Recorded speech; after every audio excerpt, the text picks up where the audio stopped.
معزز مہمانان اور سامعین گرامی، السلام علیکم۔ میرے مقالے کا عنوان ہے ہندوستان کی تعمیر و ترقی میں اردو زبان و ادب کا حصہ۔ اردو زبان ہندوستان کی گنگا جمنی تہذیب کی پاسدار ہے۔ ملک کی تاریخ، تہذیب اور ثقافت کے ساتھ اردو زبان کی گہری وابستگی ہے۔ اردو زبان کے آغاز اور اس کے تاریخی پس منظر میں نہ جاتے ہوئے ہم حال میں ملک کی تعمیر و ترقی میں اردو زبان کی اہمیت اور اس کی کردار پر روشنی ڈالنے کی کوشش کرتے ہیں۔ اردو ایک واحد ایسی زبان ہے جو اس ملک کے ہر خطے، ہر علاقے اور ہر ایک صوبے میں بولی اور سمجھی جاتی ہے، جسے اس زبان کی عظمت و افادیت واضح ہو جاتی ہے۔ اردو زبان نے زندگی کے مختلف شعبوں میں اپنی اہمیت، ضرورت اور موجودگی کا احساس کرایا ہے۔ جیسا کہ مذکور ہوا ہے کہ ہندوستان کا کوئی خطہ ایسا نہیں ہے جہاں اردو زبان و ادب کے شیدائی اور اس کے بولنے اور سمجھنے والے موجود نہ ہوں۔ ہندوستان کے اندر ایسی کئی ریاستیں ہیں جہاں اردو زبان کی سرکاری حیثیت کو تسلیم کیا گیا ہے۔ اس ضمن میں ریاست جموں کشمیر وہ واحد ریاست ہے جہاں کی سرکاری زبان اردو ہے۔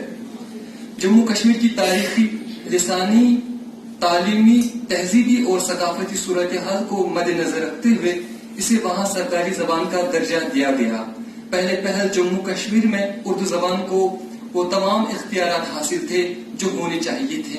اب رفتہ رفتہ وہاں اردو زبان سرکار کی عدم توجہی کا شکار ہو رہی ہے۔ پھر بھی ملک کی دیگر ریاستوں کے مقابلے میں وہاں صورتحال قدرے بہتر ہے۔ جموں کشمیر میں محکمہ مال کا پورا انتظام و انصرام اردو زبان میں دیکھا جاتا ہے۔ اسی طرح تقریباً ریاست جموں کشمیر کے سبھی کالجوں میں اردو زبان کا شعبہ قائم ہے، اور جہاں اردو کے اساتذہ بھی باقاعدہ طور پر تعینات ہیں، جو ریاست میں تعلیم کے حوالے سے اس کی ترقی و ترویج اور اشاعت میں کلیدی کردار ادا کر رہے ہیں۔ بہار، تلنگانہ، دہلی اور یوپی میں بھی اردو زبان اس وقت دوسری سرکاری زبان کے بطور رائج ہے۔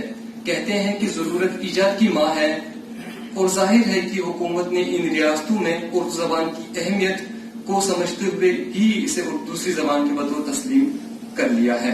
باقی سرکاری طور پر یا حکومتی سطح پر اردو کے حق میں کیا فیصلے صادر ہو رہے ہیں، یہ بات ہم سے ڈھکی چھپی نہیں ہے۔ مذکورہ تفصیل سے یہ بات واضح ہو جاتی ہے کہ اردو زبان ادب نے ملک کی تعمیر و ترقی اور اس کی ترویج و اشاعت میں کتنا اہم رول ادا کیا ہے اور کر رہی ہے۔ اردو زبان و ادب اور ہندی سینما ایک بڑا اور اہم موضوع ہے۔ آج جسے دنیا ہندی سینما کا نام دیتی ہے، در حقیقت اس کا نام اردو سینما ہونا چاہیے تھا۔ ہندوستان میں ایسی بے شمار ہندی فلمیں بنی ہیں جن کی شہرت ان کے نغموں، مکالموں اور کہانیوں وغیرہ کی وجہ سے ہوئی ہے۔ ہند کی سرزمین نے ایسے کئی نغمہ نگار پیدا کیے ہیں جنہوں نے اپنے نغمات سے ہندی فلموں کو عروج عطا کیا۔ مثلاً شکیل بدایونی، ساحر لدھیانوی، راجہ مہدی علی خان، حسرت جے پوری، مجروح سلطان پوری، شمس الہدیٰ بہاری، کیفی اعظمی، جان نثار اختر، ندا فاضلی، شہریار، گلزار جاوید اختر اور راحت اندوری وغیرہ وہ نغمہ نگار ہیں جنہیں نہ ہندی سینما فراموش کر سکتا ہے اور نہ زبان و ادب۔ ہندی سینما میں مختلف نو موضوعات کی فلمیں بنی ہیں جن میں سماجی مسائل بھی اجاگر کیے جاتے تھے۔ ظاہر ہے اس وقت اردو ہندی سینما کی پسندیدہ زبان تصور کی جاتی تھی۔ ان فلموں میں کرداروں کے حوالے سے بھی بہت محنت کی جاتی تھی۔ اس طرح مجموعی طور پر بھی فلمیں معاشی، اصلاحی اور سماجی بیداری کی ترقی میں معاون ثابت ہوئی۔ ہندوستان کی تعمیر و ترقی میں اردو صحافت بھی ایک نمایاں کردار ادا کرتی رہی ہے، اور یہ سلسلہ تاحال جاری و ساری ہے۔ اس وقت ملک بھر میں سینکڑوں کی تعداد میں اردو اخبارات شائع ہو رہے ہیں، اور شاید ہی کوئی ایسی ریاست ہو جہاں سے اردو کا اخبار شائع نہ ہوتا ہو۔ صرف جموں کشمیر سے 150 کے قریب روزنامے اور ہفتہ روزہ اخبارات شائع ہوتے ہیں۔ اس کے علاوہ دہلی سے بھی درجنوں اخبارات تسلسل کے ساتھ منظر عام پر آ رہے ہیں۔ مثلاً روزنامہ انقلاب، روزنامہ راشٹریہ سہارا، روزنامہ قومی تنظیم، روزنامہ کشمیر عظمیٰ، روزنامہ لازوال، روزنامہ تعمیل ارشاد، روزنامہ نیا نظریہ، روزنامہ سیاست، روزنامہ منصف، روزنامہ آگ، روزنامہ صحافت، روزنامہ میرا وطن، روزنامہ تاثیر وغیرہ.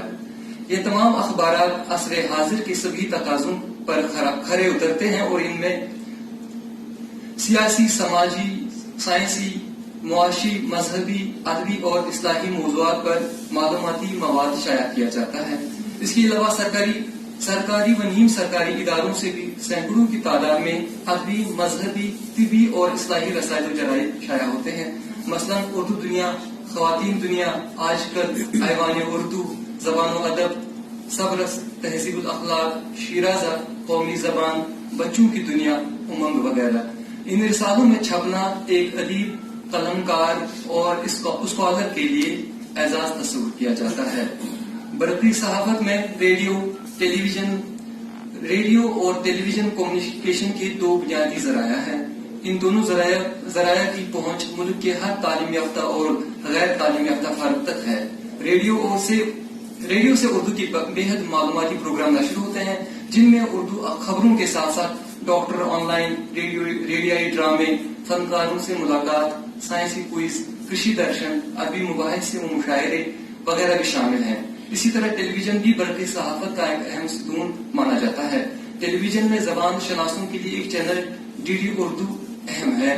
اس کے علاوہ ای ٹی وی اردو، جس کا نام اب بدل کر نیوز 18 رکھا گیا ہے، میں بھی اردو کے مشاعرے، ادبی مباحثے، سیریلز اور سیمیناروں وغیرہ کو ٹیلی کاسٹ کیا جاتا ہے. اس کے علاوہ ڈسکوری، ڈاکٹر آن لائن، کرشی درشن، ڈرامے، تاریخی جگہوں کی ڈاکومنٹریز وغیرہ جیسے پروگرام بھی ٹی وی پر نشر ہوتے ہیں. اسی طرح ملک کی تعمیر و ترقی میں ان دونوں کے کردار کو کبھی فراموش نہیں کیا جا سکتا، جو پورے 24 گھنٹے اپنے شائقین، قارئین اور سامعین کے لیے دنیا بھر کی معلومات سے آگاہ کراتے رہتے ہیں. ہندوستان کی تعمیر اور ترویج و اشاعت کے سلسلے میں مولانا آزاد نیشنل اردو یونیورسٹی کا ذکر کیے بغیر موضوع نامکمل کہلائے گا. مولانا آزاد نیشنل اردو یونیورسٹی ہندوستان کا ایسا واحد ادارہ ہے جہاں تمام مضامین کی تعلیم اردو میں دی جاتی ہے. یہ ادارہ 1998 عیسوی میں مرکزی سرکار کی منظوری کے بعد وجود میں آیا ہے، جہاں سے ہر سال ہزاروں میں طلباء و طالبات کو مختلف مضامین میں ڈگریاں تفویض ہوتی ہیں. اس یونیورسٹی کے فارغ التحصیل طلباء اس وقت مختلف شعبہ جات میں ملک کی تعمیر و ترقی میں اپنی نمایاں خدمات انجام دے رہے ہیں. ہندوستان کی بہت سی یونیورسٹی میں اردو کا شعبہ قائم ہے، جہاں سے طالب علم ہر سال ایم اے، ایم فل اور پی ایچ ڈی کی ڈگریاں لے کر نکلتے ہیں، جن میں Kashmir university, central university of Kashmir, Jammu university, Delhi university, Jamia Millia Islamia university, Jawahar Lal Nehru university, Hyderabad central university, Patna university, Punjabi university Patiala, Barkatullah university, دیوی اہلیہ یونیورسٹی، عثمانیہ یونیورسٹی وغیرہ وغیرہ قابل ذکر ہیں. ہندوستان میں ایسے کئی سرکاری و نیم سرکاری ادارے ہیں، سرکاری و نیم سرکاری اردو ادارے اور اکادمیاں قائم ہیں جو اردو کی ترقی و ترویج میں اہم رول ادا کرتے ہیں. یہ ادارے اردو کے مصنفوں اور قلمکاروں کی کتابیں تھوک میں خریدنے کے ساتھ ساتھ ان کو مالی معاونت بھی کرتے ہیں. ان کو کتابوں اور مجموعی خدمات پر اعزازات اور انعامات سے بھی نوازتے ہیں. قومی کونسل برائے فروغ اردو زبان نئی دہلی ایک مرکزی ادارہ ہے جو ہر سال اردو زبان کے مصنفوں اور قلمکاروں کی کتابوں کو تھوک میں خریدتے ہیں، انہیں مختلف موضوعات پر پروجیکٹ دیتے ہیں، مشاعروں اور سیمیناروں کے لیے تعاون بھی کرتے ہیں. کتابی میلہ منعقد کرنا بھی قومی کونسل کے شیڈول میں شامل ہے. علاوہ ازیں ملک بھر میں قومی کونسل کے ہزاروں کمپیوٹر سینٹر قائم کیے گئے ہیں جہاں بچوں کو کمپیوٹر میں ڈپلوما اور سرٹیفکیٹ کورس کرایا جاتا ہے. Delhi Urdu academy, Bihar Urdu academy, U P Urdu academy, Bhopal Urdu academy, Telangana Urdu academy, Kashmir cultural academy, Rajasthan Urdu academy, Orissa Urdu academy, Bengal Urdu academy وغیرہ اردو زبان اور ملک کی تعمیر و ترقی کے تعلق سے اہم فریضہ انجام دے رہے ہیں. اردو زبان نے ملک میں محبت و اخوت، یکجہتی و بھائی چارگی، امن و امان اور رواداری و ملک کی سالمیت کو قائم کرنے میں بھی عمدہ کردار ادا کیا ہے. شاعروں نے ہندوستان کی مشترکہ تہذیب کے فروغ میں بے شمار نظمیں لکھی. نذیر اکبر آواری سے لے کر اقبال تک ایسے کئی شعراء گزرے ہیں جنہوں نے ہندوستان کی مشترکہ تہذیبی فکر کو فروغ دیا.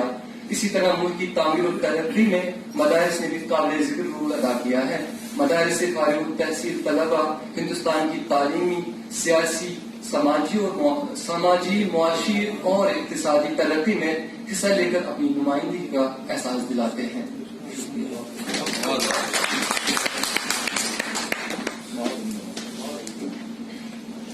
غلام نبی کمار سے آپ ان کا مقالہ سماعت فرما رہے تھے. آپ نے دیکھا کہ کتنی خوبصورتی سے انہوں نے اپنے مقالے میں زندگی کے ہر شعبے کا احاطہ کرتے ہوئے اردو کہاں کہاں موجود ہے اس کو پیش کیا. ایک نہایت ہی معلومات افزا